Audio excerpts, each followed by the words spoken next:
오늘 하나님께서 주신 은혜의 말씀 보시겠습니다. 고린도후서 1장 5절 말씀 되겠습니다. 고린도후서 1장 5절 말씀. 우리 영상을 참조하실 분은 참조하시고 같이 한 목소리로 읽도록 하겠습니다. 시작. 그리스도의 고난이 우리에게 넘친 것 같이 우리가 받는 위로도 그리스도로 말미암아 넘치는도다. 아멘. 오늘은 고린도후서 강의 첫 번째 시간입니다. 모든 환난과 넘치는 위로, 모든 환난과 넘치는 위로라는 제목으로 하나님 말씀을 상고하겠습니다. 이번 주에 우리 청년으로부터 이런 질문을 받았습니다. 고린도후서를 읽는데 좀 어렵습니다. 사도 바울의 마음을 알고 읽으면 좀 더 좋을 것 같은데 사도 바울의 마음이 이 고린도후서를 쓸 때, 기록할 때 어땠습니까? 하는 질문을 해서 그것에 대해서 알려줬는데요. 우리가 고린도후서 처음 시간이니만큼 우리 같이 그 사도 바울의 마음에 대해서 알고 넘어가면 참 좋을 것 같아요. 고린도후서는요, 읽어보신 분은 알겠지만은 매우 감정적인 서신다라고 할 수가 있겠습니다. 사도 바울의 마음에 어떤 열정이 크게 담겨져 있는 책이다라는 거예요. 사실 성경 전체는요, 그냥 건조한 마음으로 읽는 게 아니라 상대방의 마음을 알려는 마음으로 읽어야 됩니다. 특히 누구의 마음이죠? 하나님 마음. 지정의를 가지신 하나님이십니다. 그러므로 아무리 지적인 글이라 할지라도 거기에는 하나님의 마음이 담겨져 있습니다. 하나님이 어떤 마음으로 이 글을 쓰셨을까? 또 하나님이 글쓰게 하신 그 저자에게는 어떤 마음을 주셨기에 이 글을 썼을까? 이것을 생각하면서 읽으면 하나님 말씀을 이해하는데 크게 도움이 됩니다. 사실 어떤 마음으로 이 글을 쓰셨는지를 생각하며 읽는 것은 굉장히 도움이 되는데 우리의 마음이 시시각각으로 변하기 때문이에요. 어떤 때는 슬프고 어떤 때는 화나고 어떤 때는 절망스럽고 우리의 마음이 다 다르기 때문에 그 성경 말씀을 그때 내게 주신 그 하나님의 마음을 안다면 우리가 그 성경을 읽을 때 큰 위로와 격려 그리고 마음이 차분해지기도 하고 혼이 나기도 하고 이런 경험을 하게 됩니다. 사람의 생명이 어디서 난다 했어요? 마음에서 난다 그러지 않았습니까? 하나님 말씀 읽을 때 그 말씀해 주시는 분의 마음과 내 마음이 부딪혀야 거기서 위로가 임하고 능력이 임하고 회복이 임하는 거예요. 회개도 그때 나오고. 그런데 하나님이 어떤 마음으로 내게 말씀 주실까 생각도 없다면 당연히 내 마음에 별 관심이 없으실 것이다 라는 생각을 나도 모르게 하게 되는 거예요. 그리고 성경을 읽을 때는 하나님이 어떤 마음으로 이 글을 내게 주셨을까 라는 것을 생각하는 것은 너무나도 중요한 일입니다. 그래서 예전에 이런 말씀 드렸죠. 성경을 볼 때는 하나님과 눈을 마주보면서 읽는 마음으로 읽어야 된다.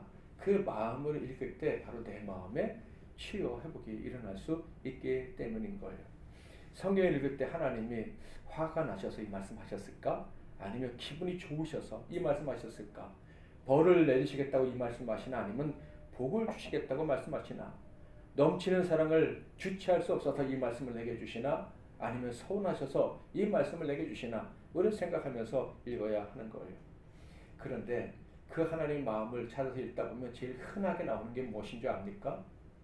하나님이 지극히 낮아지셔서 자신을 포기하시고 겸손히 말씀하신다 하는 거예요.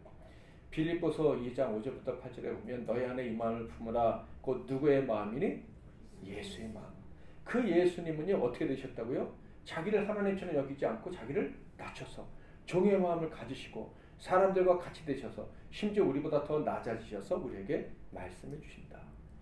하나님께서 우리에게 말씀해 주실 때 가장 많이 등장하는 것은요 큰 사랑으로 참으시는 거예요. 참으시면서 그래도 내가 너를 사랑한다. 그래도 내가 너를 버리지 않는다. 스바냐 3장 17절에 보면 너희 하나님 여호와가 너희 가운데 계시니 그는 구원을 베푸실 전능자시다. 그리고 나서 뭐라고 말씀하시죠? 기뻐하신다. 우리를 너무너무 기뻐하신다. 그런데 그 사랑하시는데 반응이 없으니 잠잠히 견디며 사랑하신다. 우리가 심지어 하나님 마음 이해하지 못해도 계속 우리가 기뻐하도록 우리를 위해서 노래를 불러주신다. 그러니까 하나님의 마음은 우리에게 말씀하실 때 사랑으로 참으시는 거예요. 언젠간 얘가 깨닫겠지. 언젠간 얘가 회복하겠지. 언젠간 이 아이가 내가 주는 복을 받아들이겠지 하면서 말씀해 주신다라는 것입니다. 그렇다면 고린도후서를 기록할 때 사도 바울의 마음은 어땠을까요? 고린도전서와는 다르게 고린도후서에는요, 사도 바울의 마음이 기쁨이 있을 때였어요. 고린도전서는요, 처음 고린도 교회에 문제가 있다는 것을 에베소에서 듣고 이러면 안 된다 하면서 혼내는 글들이 대부분이었다면, 고린도 후서는요, 이 놀라운 반전을 경험한 다음에 마음의 기쁨과 회복을 경험하면서 쓴 축복의 글입니다. 그러니까 여러분은 이 고린도후서를 우리가 들으면서 하나님이 내게 주시는 축복을 다 받아 누릴 수 있기를 바랍니다. 네. 하나님 내게 어떤 은혜를 베풀기 원하시는지, 내게 어떤 상을 베풀기 원하시는지, 왜 나를 좋아하시는지 그런 것들을 깨닫고 즐거워할 수 있기를 축복합니다. 죽을 만큼 힘든 터널을 사도 바울이 통과를 했어요. 정말 죽을 것처럼 우울증이 심하게 올 수밖에 없는 그런 상황을 겪었는데, 기적적으로 하나님이 그 모든 상황을 역전시켜 주신 거예요. 그래서 그 하나님의 위로를 경험하면서 안도하면서 기뻐하면서 쓴 글이 바로 고린도 후서다. 죽을 만큼 힘들었다 그랬는데 그때 상황이 어땠느냐면요, 가장 큰 감정은 아마 허무함이었을 거예요. 허무함이 막 밀려왔을 거예요. 고린도 교회를 위해서 사도 바울은요, 이 제2, 3차까지 전도여행을 했는데 제2차 전도여행의 절반을 고린도 교회에 투자했어요. 그래서 고린도 교회를 아주 든든히 세웠거든요. 고린도 교회는요, 상업이 발달한 지역에 세워진 교회, 온갖 우상 숭배가 있는 교회, 물질 만능 사회가 있었던 지역에 세워진 교회예요. 그러니까 거기에서 교회를 세우기 얼마나 힘들었겠어요. 그래서 1년 반 동안이나 제일 오랜 기간 머물면서 교회를 세웠고요. 그랬더니 거기 막 하나님이 많은 은사들도 주고 예언, 방언, 통역, 병고침 많은 은사들도 막 일어났어요. 그래서 사도 바울이 몹시 기뻐하고 즐거워했는데 어느 날 보니까 3차 전도 여행을 하면서 고린도 교회 소식을 들으니까 완전히 교회가 망가졌다는 거예요. 심지어 사도 바울에 대해서 오해하고 있다는 이야기, 사도 바울에 대한 비난, 멸시, 조롱이 계속 들려왔을 뿐만 아니라 심지어 사도 바울을 만났을 때에도 대놓고 조롱하는 사람들이 있었어요. 그래서 사도 바울이요, 고린도전서 2장 3절에 보면 너희 가운데 거할 때 약하고 두려워 심히 떨었다. 자기가 개척한 교회인데 그 교회에 있을 때 너무너무 힘들었다. 죽을 것 같이 무서워서 덜덜덜덜 떨었다. 이렇게 얘기를 하고 있어요. 그러니까 완전히 인간관계가 파탄한 거죠. 주 안에서 한 몸 된 형제 자매들과 관계가 다 깨어져 버린 거예요. 교회가 예수 그리스도의 피로 화목을 이루어야 되는데 관계가 다 깨어져 버렸으니 하나님의 영광이 드러날 리가 없죠. 교회가 사탄의 소굴이 되어버린 것 같아요. 그런데 흘러가는 흐름을 보니까 이 모든 책임이 다 누구에게 있다는 거예요? 사도 바울 당신 때문에 우리 교회가 이렇게 망가졌다는 거예요. 지도를 한번 볼까요? 이게 사도 바울이 2차 전도 여행인데 안디옥에서 출발해가지고 다소, 더베 이렇게 쭉 돌아갑니다. 굉장히 긴 여정이라는 걸 알 수 있어요.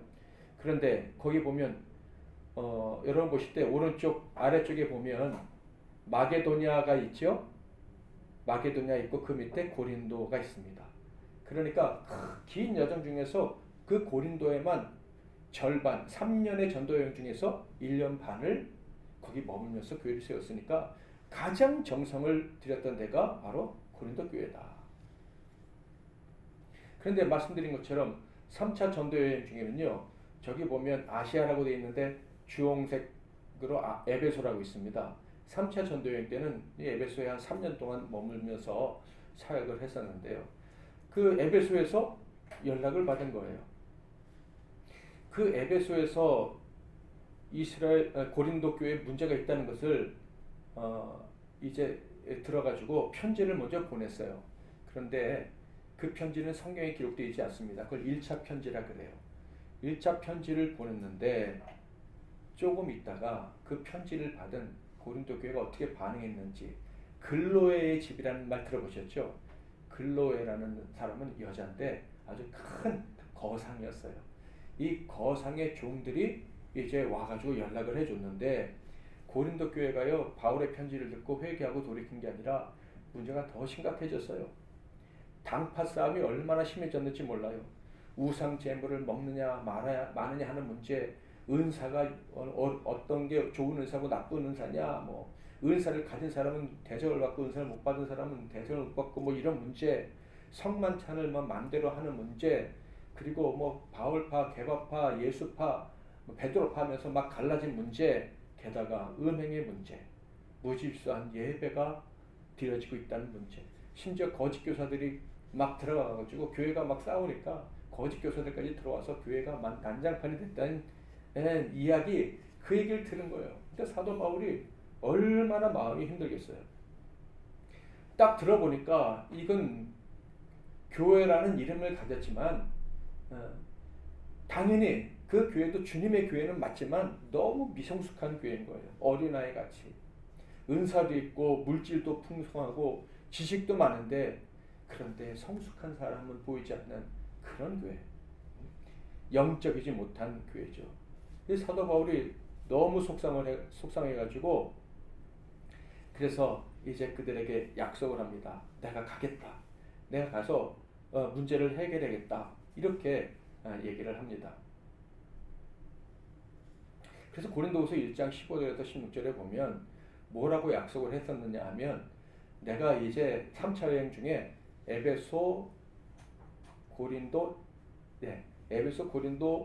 마게도니아, 고린도, 예루살렘 이런 식의 전도 여행을 할게. 그때 에베소 다음에 어디로 간다고요? 고린도로 가겠다. 이렇게 약속을 해요.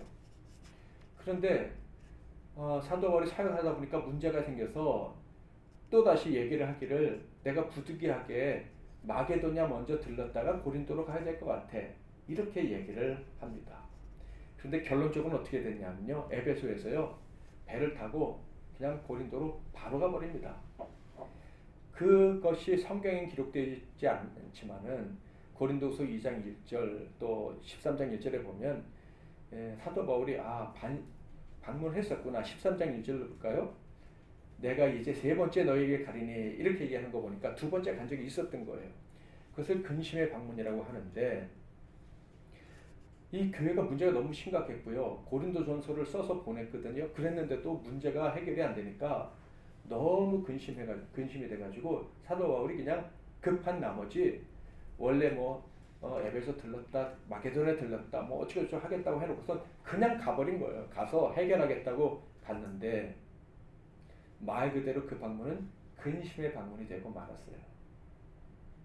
배척당했을 뿐만 아니라 인격적 수모까지 당했습니다. 사도 바울의 진심이 완전히 왜곡된 거예요. 그래서 이 고린도 교회 교인들은요, 아니 너 처음에는 에베소에서 고린도에 들렸다가 마게도니아 들렸다가 다시 고린도 들렸다 이런 여정을 밟는다고 그러지 않았어. 그랬더니 조금 있다가는 바로 온다고 그랬다. 이제는 아예 그냥 다른 계획 다 일정 제치고 우리한테 바로 왔어? 보통 같으면 우리 교회를 너무 사랑해서 모든 일정을 제쳐놓고 왔구나. 고맙습니다. 이렇게 할 텐데 이 고린도 사람들은요. 말을 3번이나 바꿨으니 너는 신실하지 못한 사람이야 하면서 사도 바울을 비난하기 시작을 한 거예요. 그리고 사도 바울이 고린도 교회와 했던 중요한 사역 중에 하나는 당시 예루살렘 교회가 너무 가난하고 힘들었거든요. 그래서 이 마게도냐라든지 로마 지역에 있는 이 이방인 그리스도인들이 물질이 풍부하니까 그 헌금을 모아다가 가난한 예루살렘 교회를 돕자고 헌금을 계속 독려하고 있었어요. 연보를 독려하고 있었는데 그걸 또 빌미로 삼아가지고 저희 사도 바울은 돈을 밝힌다. 신실하지 않을 뿐만 아니라 돈까지 밝히는 아주 엉터리 사역자야. 이렇게 막 매도를 해버린 거예요. 그래서 사도 바울이 거기서 충격을 받고 완전히 실패자가 되어서 돌아온 거예요. 그러니까 인간적으로는 너무 마음이 우울했을 겁니다. 그렇게 에베소로 돌아온 다음에 사도 바울은 또 편지를 씁니다. 눈물의 편지라는 편지를 디도를 통해서 보내는 거예요. 그리고 나서 이제 전도여행 계획에 따라서 마게도냐로 떠나게 돼요. 사도 바울은요 마게도냐로 전도여행을 가지만 디도가 디도를 통해 보낸 편지가 고린도 교인들에게 어떻게 받아들여졌는지 여기에 온통 관심이 쏠려 있었어요. 디도를 어디서 만나기로 했느냐면 마게도냐로 가는 길 여정 중에 드로아라는 지역이 있었는데 드로아에서 디도를 만나서 편지를 받은 고린도 교회 교인들의 반응에 대해 듣기로 했어요. 그런데 거기서 디도를 만나지 못합니다. 근데 놀랍게도요, 하나님께서요, 그 드로아에서요, 사도 바울이 전도하려고 하는데 사람들이 막 몰려오고 전도의 문이 열리고 우리 집에 기거하면서 전도하세요. 뭐 이런 일이 벌어진 거예요. 그런데 전도를 하지 못했습니다. 하나님께서 전도의 문을 열어주셨는데도 디도를 만나지 못했다는 사실 때문에 마음이 너무 힘들어서 하나님께서 선교의 기회, 전도의 기회를 주셨구나 라고 함에도 불구하고 사도 바울이 힘이 다 빠져버려요. 그 열정적인 그 성령 충만한 사역자가 고린도 교회와의 갈등 때문에 일을 더 이상 하지 못하고 그냥 난 여기서 선교할 수 없어 하면서 마게도냐로 가버린 거예요. 마게도냐로 선교하러 가서도 누구만 기다렸어요? 디도만 기다린 거예요. 디도가 과연 좋은 소식을 가지고 올까? 하나님이 고린도 교회를 저렇게 끝내버리실까? 아니면 회복시켜 주실까?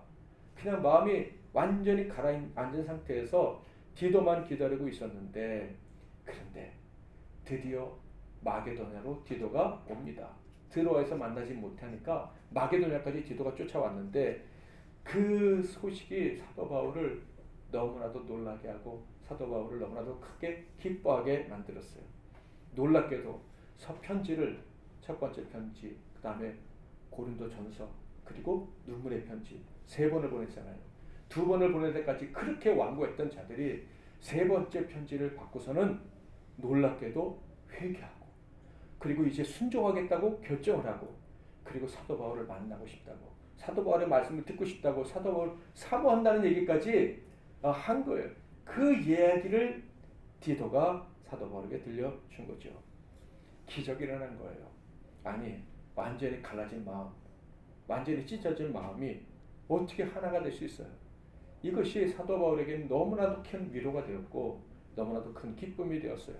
죽을 것 같이 힘들었는데 정말로 그 상황이 완전히 반전이 되어버린 거예요. 인간적으로 기대할 수 없었는데 하나님이 역사하시니까 그런 대반전이 일어난 거예요. 그래서 사도 바울이 너무 기뻐서 쓴 책이 바로 고린도 후서다. 그래서 고린도후서 1장 1절부터 읽어보면요, 1절과 2절은 인사말이에요. 그리고 3절부터 7절은요 한번 계속 쭉쭉 넘겨주세요. 빨간 글씨만 보세요. 네, 다음 4절, 또 다음 6절, 7절. 빨간 글씨가 굉장히 많죠. 위로라는 단어. 위로가 몇 번이나 나오는지 아십니까? 10번. 그 다음에 고난과 환난이라는 단어는 6번. 각각 3번씩. 그러니까 고난과 환난이 그냥 가득했지만 그것보다 하나님의 위로가 더 컸다. 그래서 내가 너무 행복하다. 이런 얘기예요. 바울은 왜 이렇게 큰 고난과 환난을 당해야 했습니까? 고린도 교회가 너무 주변이 타락하고 환락의 도시였기 때문에 어쩔 수 없이 이렇게 됐습니까? 고린도 교회 교인들이 불순종해서 사도 바울이 고난을 당해야 했습니까? 고린도 교회 성도들이 믿음이 너무 약해서 거짓 선지자들에게 쉽게 속아 넘어가서 그렇게 됐습니까? 바울의 성급함 때문에 바울이 좀 기다리면 되는데 급하게 그냥 약속을 몇 번이나 바꿔가면서 그렇게 달려가서 해결하겠다고 인간적으로 노력했기 때문에 그렇게 됐습니까? 물론 그런 면도 있겠죠. 사도 바울이 성격이 좀 급해가지고 바나바하고도 싸우고 헤어지고 뭐 이런 실수들이 있었잖아요. 그런데요, 성경을 읽고 또 읽어보면 가장 중요한 이유는요, 다른 게 아니라 사도 바울 안에 있는 사랑 때문에 그랬습니다. 하나님의 교회를 온전히 세우고 싶은, 하나님의 사람들과 온전한 사랑 관계를 맺고 싶은 사역자들에게 있는, 사역자 주의 종들이 가져야 될 그 열정, 그것 때문에 사도 바울은 이런 어려움을 겪게 되었던 거예요. 많은 신자들이 이런 질문을 합니다. 믿는 사람들에게 저주가 임합니까? 여러분 혹시 믿는 사람들의 입에서 나는 저주받았다 이런 말을 들어보신 적이 있나요? 나는 시험 받았어, 시험 중이야, 시험 받아서 힘들어, 뭐 이런 얘기는 하지만 나는 저주받았다, 이런 얘기하는 사람은 별로 못 본 것 같아요. 만약에 저주받았다고 생각하고 그렇게 말하는 사람이 있다면 그 사람은 구원받았는지 한번 다시 점검을 해야 될 거예요. 믿는 자에게는 정죄함이 없습니다. 믿는 자에게는 저주가 없어요. 저주의 사슬에서 완전히 해방됐기 때문에, 예수님이 그 저주의 사슬을 끊어버리셨기 때문에 우리에게는 저주가 없어요.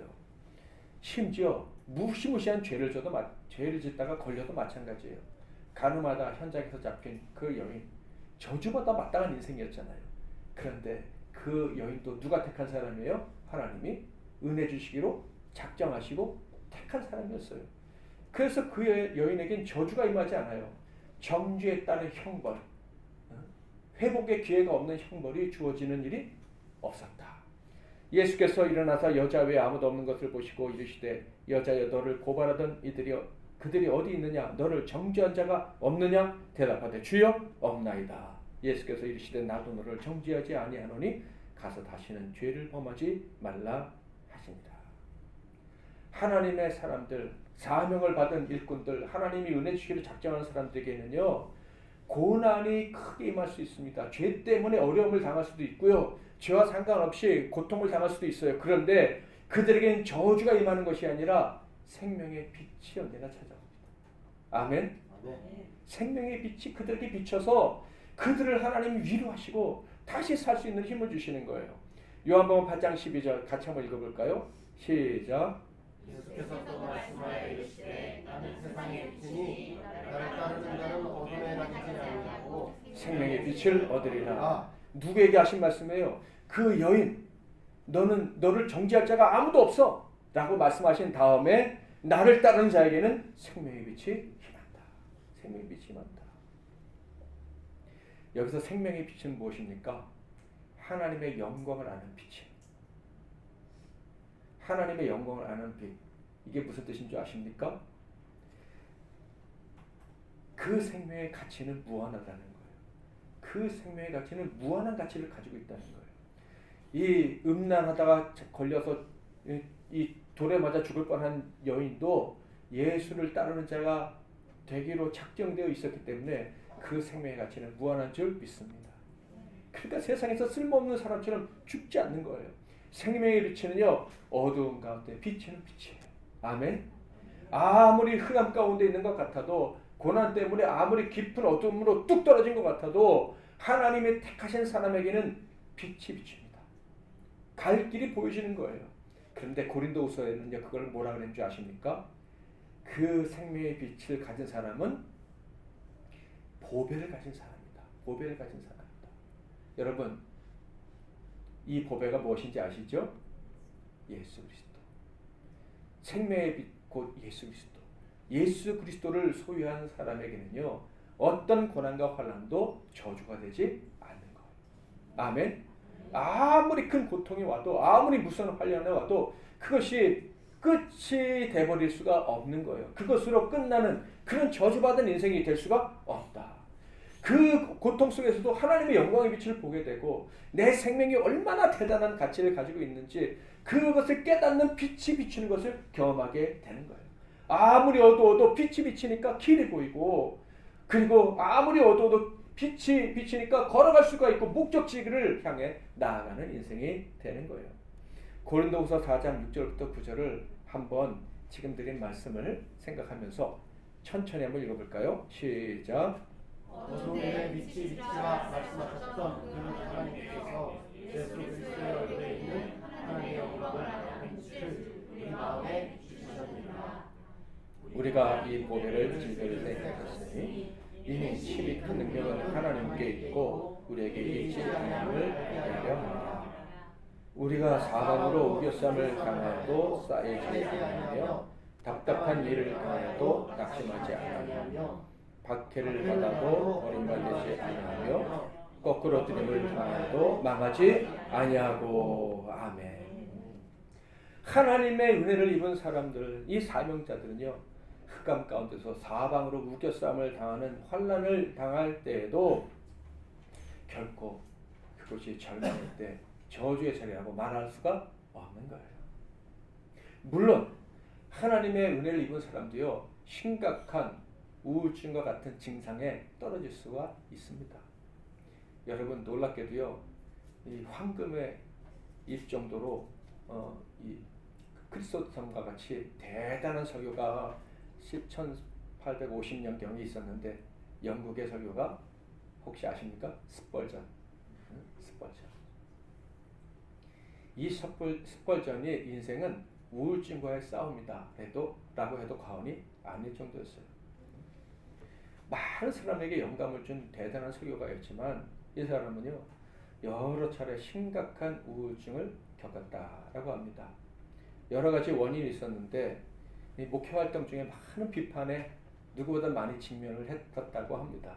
그래서 이 정신적인 스트레스 때문에 우울증에 노출되기도 하고, 또 아내가 수산나라고 하는데 만성 질병을 많이 계속 겪고 있어가지고 아내로 인해서 많이 힘들었다 그래요.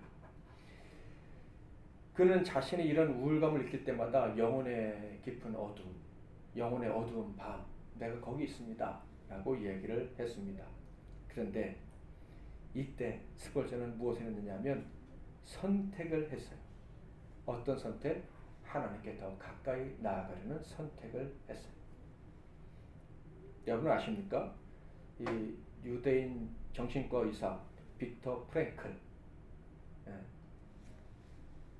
나치에 잡혀가지고 포로 수용소에 끌려갔는데 거기서 부모와 자식 다 잃었어요. 아내까지. 그런데 그때 그가 깨달은 게 뭔지 아십니까? 이 모든 것을 잃은 상황에서 나는 선택할 수 있다. 생명을 선택할 수 있다. 다른 사람을 위해서 살 수 있는 길을 선택할 수 있다. 그래서 포기하지 않고 거기서 살아나와서 죽음의 수용소라는 아주 유명한 책을 쓰고 정신과에 관한 아주 위대한 업적을 남긴 사람이, 많은 사람을 치유했던 사람이 바로 이 프랭클이에요. 아무리 힘들고 고난이 극심해도 사명이 있으면, 남을 살리고 남에게 도움을 주는 사명이 있으면 살아날 수 있다, 이런 것을 보여준 사람이에요. 스펄전은 바로 그런 사람이었던 거예요. 아무리 힘들어도 나는 사명이 있고 사랑해야 되고 다른 사람을 살리기 때문에 우울증에 넘어지지 않겠다.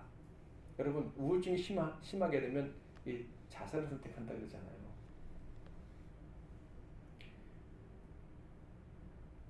사랑하지 않기로 선택하면 우울증에 이제 치게 되는 거예요. 여러분 사랑하려고 하면 우울하기가 쉬워요. 사랑하려고 하면 마음이 힘들어요. 그런데 그래도 사랑하려고 하면 이길 수가 있어요. 아멘? 끝까지 사랑해야지. 내가 사랑을 포기하지 말아야지. 나는 주를 사랑하고 이웃을 사랑하는 이 전쟁을 절대 포기하지 않을 거야. 아멘? 이 싸움을 끝까지 싸울 거야. 그것을 선택하는 사람은요, 무너지지 않습니다. 그런데 하나님 사랑하는 것도 이제 지쳤고, 가족 사랑하는 것도 힘들고, 이웃 사랑하는 것 더더욱 힘들고, 나 자신 사랑하기도 힘들어요 하면 살 이유가 없어지는 거예요. 그럼 지는 거예요. 여러분 우울증은요, 위대한 믿음의 사람은 피해갈 수 있는 게 아니에요.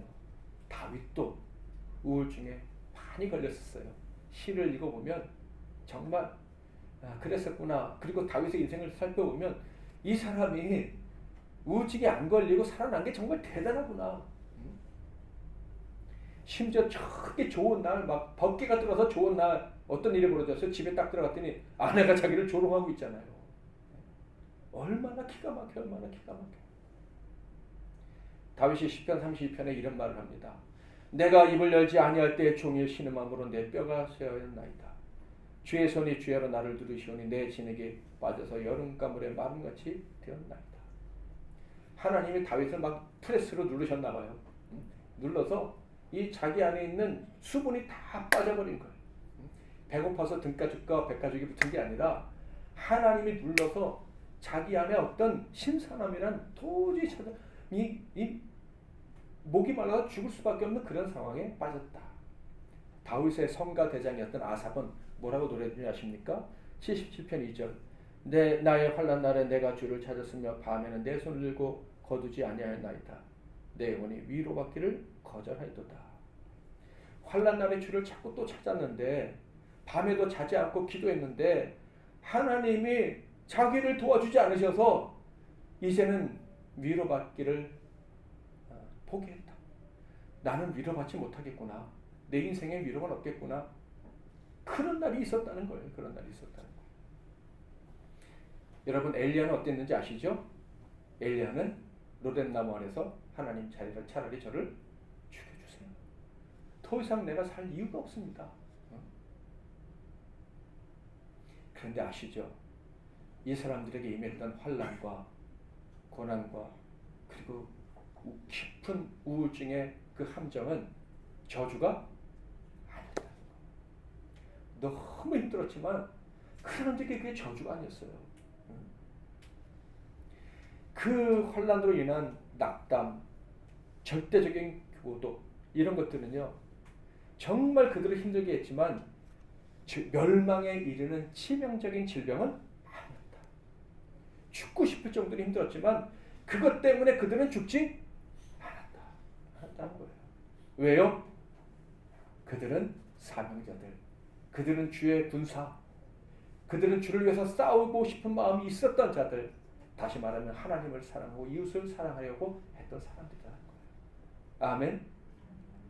사명을 포기하지 않으면 사명자는 죽지 않는다고 했잖아요. 그게 뭐예요? 사랑을 포기하지 않으면, 사랑하기가 아무리 힘들어도 포기하지 않으면, 자식 사랑, 부부, 아내 사랑, 남편 사랑, 이웃 사랑 포기하면요 쉬워져요 그냥. 그런데 조금 지나면 살 의미가 없어지게 되죠. 포기하지 않으면 힘들어요. 그런데 포기하지 않는 자들에게만 하나님이 위로를 주신다는 사실을 믿으시기를 바랍니다. 아멘. 언제나 더 나은 길이 있다는 것을 믿고 그 더 나은 길을 발견하려고 최선을 다하는 사람들, 살아가기 위해서 생명의 빛을 나눠주기 위해서 다른 사람과 함께 하나님 앞에 나아가기 위해서 발버둥 치는 사람들, 분명히 내가 무능하고 힘들고 나는 너무 가치가 없고 내 삶은 너무 우울해서 아무런 힘이 없어도 그럼에도 불구하고 사랑할 길을 내게 주실 것이다 라는 것을 믿고 버티는 자들에게는 하나님이 기회를 주시는 거예요. 하나님이 위로를 허락해 주시는 거예요. 회복의 날을 허락해 주시는 것입니다. 그 모든 고통이 저주가 아니었다는 것을 깨닫게 해주신 날을 반드시 주십니다. 아멘. 천국 백성, 하나님의 군대, 하나님 위해서 하나님과 함께 싸우는 자, 사랑하기 위해서 싸우는 자들에게는 인간의 저주, 세상의 저주가 올감해서 영원한 웅덩이로 던져버릴 수가 없어요. 극심한 고난과 환난 많이 당할 수 있죠. 그냥 넘치는 고난, 넘치는 환난, 사도바울이 말한 것처럼 다 겪을 수 있어요. 그러나 그것은 모두 다 넘치는 위로의 전주곡일 뿐입니다. 아멘. 헬런 켈러가 뭐라고 말했느냐 하면 이 세상은 고통으로 가득 차 있지만 마찬가지로 고통의 극복으로 가득 차 있다. 이렇게 얘기했어요. 예, 고통은 가득 차요. 가득 차 있어요. 그러나 하나님의 빛이 내게 비추는 사람, 그 보배를, 이 질그릇 깨질 것 같은 벌벌 없는 이 질그릇을 가진 사람에게는 그 고난의 극복의 능력이 늘 함께 하는 거예요. 하나님의 사람들, 무관심한 방관 대신에 그럼에도 불구하고 사랑하고 그럼에도 불구하고 하나님의 은혜를 나누고 내게 있는 찬란한 빛이 심지어 원수들에게까지도 나아가기를 바라고 살아가는 사람들은요 결국 고난을 극복할 수 있을 뿐만 아니라 위로를 경험할 뿐만 아니라 다른 사람을 위로하는 지경까지 나아가게 됩니다. 자, 먼저 5절 읽어볼까요? 시작. 그리스도의 고난이 우리에게 넘치는 것이 우리가 받는 위로도 그리스도로 말미암아 넘치는도다. 아멘. 우리에게는 하나님의 넘치는 위로가 늘 함께할 줄 믿습니다. 그런데 왜 넘치는 위로를 주시느냐? 4절 말씀 시작. 우리의 모든 환난 중에서 우리를 위로하사 우리로 하여금 하나님께 받는 위로로서 모든 환난 중에 있는 자들을 능히 위로하게 하시는 이시로다. 아멘. 길을 걸어보세요. 사람을 관찰해보세요. 우울하겠구나. 저 사람의 마음이 몹시 힘들겠구나. 그냥 느껴지는 경우가 너무 많아요. 초등학교 교실에도 그런 아이들이 많죠. 예? 정말 우리 주변에는요, 어린아이부터 노인까지 우울한 사람 투성이에요. 세상 모두 사랑 없어 냉랭함을 아느냐. 사랑받기를 원하지만 사랑받지 못하고, 그래서 사랑받고 사랑하기를 포기해서 우울증으로 죽음을 생각하는 사람들이 세상에 너무 많다. 너무 많다. 근데 그들을 누가 위로할 것이냐? 고난으로 말미암은 깊은 우울 가운데서 회복시켜 주시는 하나님의 능력을 경험하지 않다. 하나님께로부터 빛이 온다. 어둠에서 비치는 빛이 있다. 하나님의 영광을 보게 하는 그 은혜가 믿는 자들이 임한다. 아멘. 아무리 큰 고난이라도 거기가 절망이 아니고 저주가 될 수 없다라는 것을 경험한 자들이 그 모든 사람을 위로할 수가 있는 거예요. 여러분이 사명자라면, 전쟁을 하기로 작정한 자들이라면, 하나님과 이웃을 사랑하며 살기로 작정한 자들이라면 당연히 넘치는 환난과 고난, 모든 고난과 환난이 있을 수 있음을 기억하시기를 바랍니다. 그런데 그것은 어떤 것도 저주가 될 수가 없어요. 여러분의 인생의 끝이 아니란 말이에요. 그것은 하나의 시작이고 그것은 하나의 디딤돌과 같은 것임을 믿으시기를 주의 이름으로 축복합니다. 어떤 어려움도 여러분을 망하게 할 수가 없어요. 망한 인생이 될 수가 없어요. 고난이 크면 더 놀라운 우리의 선택지, 우리의 사명을 감당할 자리, 그리고 사랑을 기다리는 사람들이 있음을 믿어야 할 것입니다. 끝까지 포기하지 않는다면, 사랑하기 위해서 싸워야 될 그 싸움을 끝까지 하기로 결정하고 낙심하지 않는다면 하나님이 반드시 위로해 주실 거예요. 이렇게 좋은 날이 있다니, 이렇게 내 마음이 위로받을 수 있다니, 이렇게 모든 것이 깨어지고 망가졌는데 이것이 다 회복이 되고 이것이 다 악구가 맞아가지고 이것이 완전해질 수 있다니, 이렇게 기쁠 수 있다니 하는 날이 반드시 찾아오게 될 것입니다. 그리고 마지막으로, 나도 사람을 위로할 수 있구나. 나도 사람을 살릴 수가 있구나. 내가 함께함으로 내가 하는 한마디 말이 이렇게 사랑하는 사람들에게 생명력이 넘치는 그런 나를 허락해 주는구나 하는 날을 반드시 만나게 될 것입니다. 그리스도의 고난이 우리에게 넘친 것 같이 우리가 받는 위로도 그리스도로 말미암아 넘치는 도다. 아멘. 이제는 우리 주 예수 그리스도의 크신 은혜와 우리 하나님 아버지의 극진하신 사랑하심과 성령님의 위로교통 충만, 축복, 위로해 주시는 역사가 모든 환난과 고난 가운데서도 넘치는 위로를 경험하고 그 힘으로 사랑하는 모든 이들을 위로하며 살리며 사랑하게 될 이 시간 머리 숙인 모든 주의 종들 위해, 그리고 그들의 모든 기도 제목들 위해, 그들의 가정과 산업과 건강 위해, 이 나라 이 민족과 세계 열방과 주님이 피로 감추고 다신 우리 함께 기뻐하는 교회 위에 이제로부터 영원토록 함께 하실지어다. 아멘.